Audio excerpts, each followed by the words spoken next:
going on, guys? Welcome back to another video, and today I'm going to be telling you guys what's been going on with the R6, what's been going on with that and why I haven't really been posting any videos. So I think back in April, yeah, it was like April when the motor blew on the R6.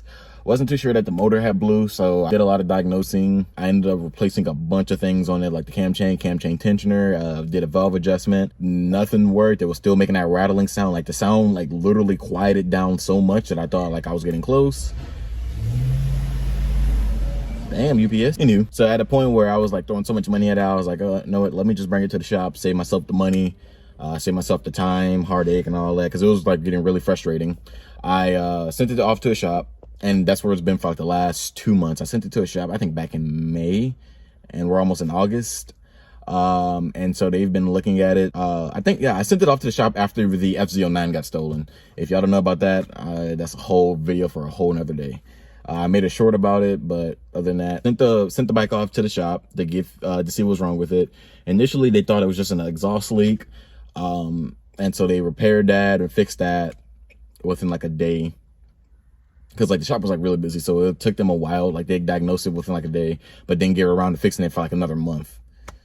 So they thought it was that, thought that issue fixed it. The dude called me up. He said, yeah, you know, we fixed your bike, blah, blah, blah. Sounds good, sounds good. And I'm like, all right, cool. Going to pick up my bike, or like I was getting ready to leave to go pick it up. And he ends up calling back. He said, okay, yeah, sorry, I spoke too soon. Still making that rattling sound as you rev it up. And I'm like, oh, crap, okay. I said, and he was like, what do you want to do at this point? I was like, well, I kind of want you to figure out what's going on with the bike. So he did more diagnosing, pulled the head off, or pulled the valve cover off. Checked the valves, noticed that they were out of spec, and I'm like, out of spec? I did the valve adjustment myself. No, I'm not stupid when it comes to math. So he said those were out of spec, and that was most likely my problem. So he went ahead and readjusted those, because like the bike, I give them the bike literally with only the radiator still in the bike, pretty much. Everything else was taken off. Like they were able to take the motor out within like 5 minutes. Literally all they had to do was take the motor mounts out, and that was about it. Everything else was taken off the bike. Oh, they had to take the motor mounts out and the and like unplug all the harnesses. But other than that, they were able to take the motor out in like 5 to 15 minutes is what he said. He did the valve adjustment, you know, did all that, and called me, I would say maybe like a week later, saying the valve adjustment didn't work. Like everything they're doing is making it quieter, but it still didn't work. But it sounds like it's coming from the top end. And that's what I thought too. That's what it sounded like it was coming from. So he ended up calling a specialist, sending the bike off to a specialist, having him look at it. They ended up stripping the head off the block, taking it off, seeing what's going on in there, and he said it was a wrist pin failure is what was going on with the bike. And I think that call was earlier this Tuesday, so I'm just not making this video. So that call was this Tuesday, and you know, he said wrist pin failure, take about an hour and a half to 2 hours to fix. And I was like, all right, cool, awesome. So it was a wrist pin failure on cylinder 2. And I'm like, all right, cool, awesome, let's get it fixed. I don't care how much it's gonna cost, just get the bike fixed at this point. I'm ready X amount deep into it, let's just go ahead and do it. Especially like being like how cheap it said it was gonna be. I was like, all right, cool, yeah, let's go ahead and take care of it. That's a lot cheaper than I thought it was gonna be. And so he was like, all right, give him the green light to go ahead. This whole time I'm thinking, you know, the bike's getting fixed, whatnot. And turns out the dude who, like the specialist they sent it off to, mainly works on Gixxers, and he thought it would be the same repair. You pop out the old cylinder, put in the, you know, replace the wrist pin, put it back in, boom, just that simple. Well, the R6, the way Yamaha made it, they made it completely different, to where you have to split the case just to, you know, do any like work like that. Because the oil passage runs underneath all the cylinders. I think it's all the cylinders. Oil passage runs underneath them. So you have to split the case to do any type of work like that. That's what, you know, they're originally anticipating. They didn't have to split the case. They just, you know, pop out the cylinder, put the wrist pin in, replace everything. Because he said everything else on the motor is completely fine. All the rods are cool. Nothing's bent. The cylinder heads are cool. Not cylinder heads. The pistons are cool. And I'm like, all right, cool. Sounds good. Just take care of the work. You know, I'm expecting the bike to be done like, you know, a day or 2 days. From what he said, you know, it's a really easy job, especially since I tore the bike down so much for them. So he ended up calling me, I think it was Thursday, like 2 days ago. And he was like, hey, I have some real bad news. And I'm at this point, I'm thinking that there's like a hole in the block or something like that. And it was like real bad. And he was telling me like they have to end up actually splitting the case and replacing a bunch of, not replacing a bunch of stuff, but, you know, after you know, open the case back up, you gotta, you know, replace like the gaskets and all that stuff. And, you know, while you're in there, you might as well, you know, replace bearings. And he was like, yeah, at this point, like, you don't, at this point, you got to know, you know, when's enough is enough for, you know, replacing parts. And he's like, you know, speaking as like, you know, from my reference, you know, when is enough when it comes to replacing that. And I'm like, yeah, you're right, blah, blah, blah. So he went through looked at a bunch of different prices for new motors and see how much it was going to cost for an old motor. And he even offered for them to buy the bike from me. And I was like, yeah, hell no, you're not buying my bike. R6s are very valuable right now, and even without a motor, I can still sell that thing for a good price.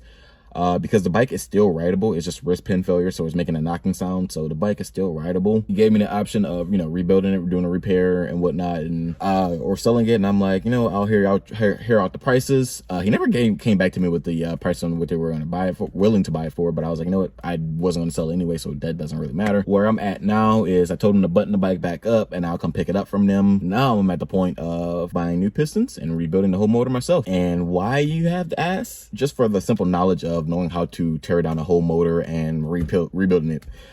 So I decided to make fun of this whole situation and learn while I'm doing it, because I can't mess up any more than the bike's already is. And that's why I'm really taking it as, you know, the bike is already blown.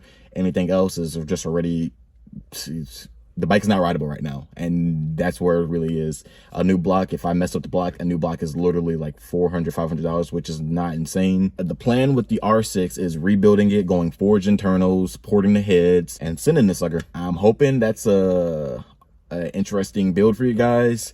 Hopefully you guys are tuned in. Now, I wouldn't say it won't be anytime soon, but just the way that parts are right now and having to get everything in is so slow.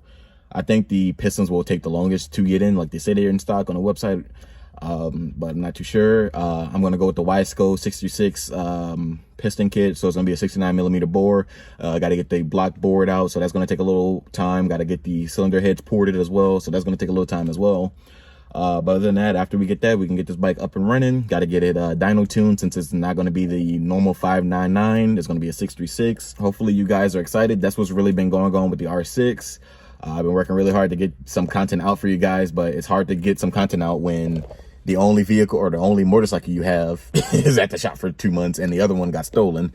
And I don't really make car content on this channel, because I do have my Camaro and my Mustang, but I don't really make car content. But yeah, that's really what's been going on with the R6 lately. I'm still in between doing the 599, because if I do the 599, literally the bike will be ready in like a week. But if I do the 636, I gotta, you know, do the porting, do the bore, and gotta get it tuned. And no wonder how long it's going to take to tune a bike. Just like fitting into a tuner schedule is ridiculous. But yeah, and parts as well. Really excited for this journey, learn how to do this. Obviously, if you guys have any suggestions, comments, or anything like that, open to feedback. I've never really worked on a motorcycle motor itself besides doing a valve adjustment, cam chain, and cam chain tensioner. But other than that, that's just about it. And like for this, I gotta disassemble the entire motor. I can't, you know, leave anything in there when I bring it to them to bore it out. So literally everything from the transmission, the clutch, everything has to be out. All bearings, all seals, all oil passages have to be cleared out, just for them to bore it out. So I'm excited to, you know, do this whole process, learn and whatnot. This will be some amazing content. I'm trying to keep these videos exciting for you guys. And once the end goal comes, that racing content will be back. I know you guys love the racing content, so that will be back. It's just going to take me some time to get around to everything. Really busy right now as well, so any free time I'll have, I'll try to work on the bike. But once I get the bike back, the same day I get the bike back, I'm literally going to disassemble it. Hopefully the bike will be pushing 150, 160 wheel horsepower. 160 is pushing it. I know it can do 140 for sure. These setups have been tested for that, but I'm doing something a little special with mine, so we'll see. Maybe a little E85, maybe a little MR12. We'll see. But 150 is the goal. 160 is the long shot. So if you guys are excited, don't forget to like, comment, and subscribe. Remember, rubber side down. Be safe out there. Peace out.